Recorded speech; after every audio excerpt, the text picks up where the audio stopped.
Thiruvananthapuram general ആശുപത്രിയിലെ ചികിത്സാ പിഴവിൽ doctor Rajeev കുമാറിനെതിരെ കേസെടുത്തു. IPC 336, 338 എന്നീ വകുപ്പുകളാണ് രാജീവ് കുമാറിനെതിരെ ചുമത്തിയിരിക്കുന്നത്. ചന്തു ചന്ദ്രശേഖർ കൂടുതൽ വിശദാംശങ്ങൾ പങ്കുവയ്ക്കും. ചന്തു, ഇന്ന് കന്റോൺമെന്റ് പോലീസ് സ്റ്റേഷനിൽ ഈ പരാതിക്കാരുടെ മൊഴിയടക്കം രേഖപ്പെടുത്തുന്ന സാഹചര്യമുണ്ടായിരുന്നു. മൊഴിയെടുത്ത ശേഷം ഇക്കാര്യത്തിൽ വിശദമായി കേസ് രജിസ്റ്റർ ചെയ്യുമെന്നുമുള്ള വിവരങ്ങൾ ഉണ്ടായിരുന്നു. ഇപ്പോൾ കേസ് രജിസ്റ്റർ ചെയ്തിരിക്കുന്നു. എന്തെല്ലാമാണ് മൊഴിയിൽ പറഞ്ഞിരിക്കുന്നതെന്നുള്ള എന്തെങ്കിലും സൂചനകൾ ലഭിക്കുന്നുണ്ടോ? മറ്റു വിവരങ്ങൾ?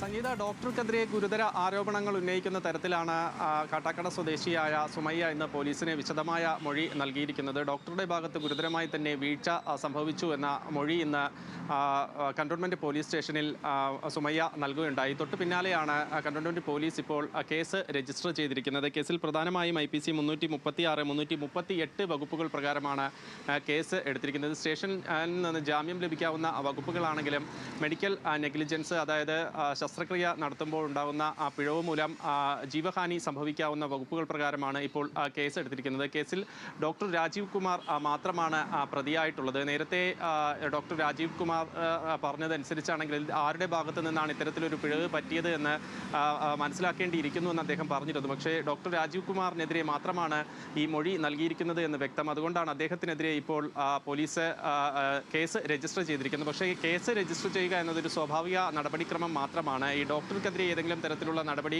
സ്വീകരിക്കണമെങ്കിൽ സ്വാഭാവികമായും ഒരു മെഡിക്കൽ ബോർഡ് രൂപീകരിക്കേണ്ടതുണ്ട്. ആ മെഡിക്കൽ ബോർഡ് ഈ ഡോക്ടർ കുറ്റക്കാരനാണെന്ന് കണ്ടെത്തണം. ആ കുറ്റക്കാരനാണെന്ന് കണ്ടെത്തിയ റിപ്പോർട്ട് പോലീസിന് സമർപ്പിക്കണം. അങ്ങനെ അത്തരത്തിലുള്ള കടമ്പകൾ ഏറെയുണ്ട്. എങ്കിൽ മാത്രമേ ഡോക്ടർക്കെതിരെ ഏതെങ്കിലും തരത്തിൽ നടപടി സ്വീകരിക്കാൻ കഴിയുകയുള്ളൂ. ഇപ്പോൾ ഈ മൊഴിയുടെ അടിസ്ഥാനത്തിൽ പോലീസ് സ്വീകരിച്ചിരിക്കുന്ന ഒരു സ്വാഭാവിക നടപടിയാണ് ഈ കേസ് രജിസ്റ്റർ ചെയ്യുക എന്നത്. നേരത്തെ ആരോഗ്യമന്ത്രി വീണ ജോർജ് പറഞ്ഞതനുസരിച്ച് വിദഗ്ധ സമിതി നേരത്തെ തന്നെ ഇക്കാര്യം പരിശോധിക്കുന്നുണ്ട്. വിദഗ്ധ സമിതിയുടെ റിപ്പോർട്ട് കൂടി വരേണ്ടതുണ്ട്. വിദഗ്ധ സമിതിയുടെ റിപ്പോർട്ട് വന്നതിന് ശേഷം ഉത്തരവാദികൾക്കെതിരെ കർശനമായ നടപടി സ്വീകരിക്കുമെന്ന് മന്ത്രി വീണ ജോർജും വ്യക്തമാക്കി. എന്തായാലും കുടുംബം പരാതിയുമായി തന്നെ മുന്നോട്ട് പോകാനാണ് തീരുമാനിച്ചിരിക്കുന്നത്. ഇന്ന് പോലീസിൽ മൊഴി നൽകി. ഇപ്പോൾ വകുപ്പുതല അന്വേഷണത്തിന് പുറമെ ഇപ്പോൾ പോലീസ് കേസ് എടുത്തിരിക്കുകയാണ്. അതിൽ കൃത്യമായ വകുപ്പുകൾ കൂടി ചുമത്തിയിരിക്കുന്നു. ചന്തു ചന്ദ്രശേഖറാണ് വിശദമായ വിവരങ്ങൾ പങ്കുവച്ചത്.